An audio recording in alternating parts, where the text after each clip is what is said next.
Let's make my most favourite mutton नमकीन roast recipe, जिनका गोश्त इतना सॉफ्ट और टेंडर होगा कि मुंह में जाते ही घुल जाएगा।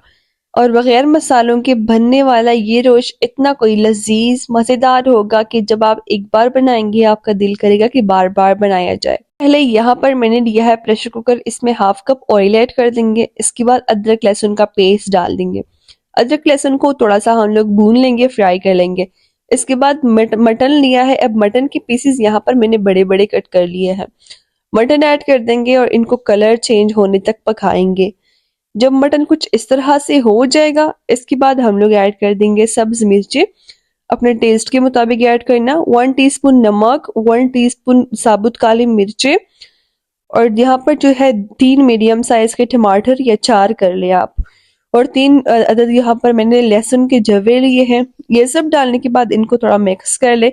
इसके बाद ऐड कर ले पानी। 1 गिलास यहाँ पर मैंने पानी लिया है, सिर्फ 1 गिलास, क्योंकि मटन का गोश्त है तो जल्दी से भी पक जाएगा और टमाटर और गोश्त खुद भी पानी छोड़ता है। तो प्रेशर कुकर में पकाएंगे 30 मिनट के लिए, मीडियम टू लो हीट के ऊपर।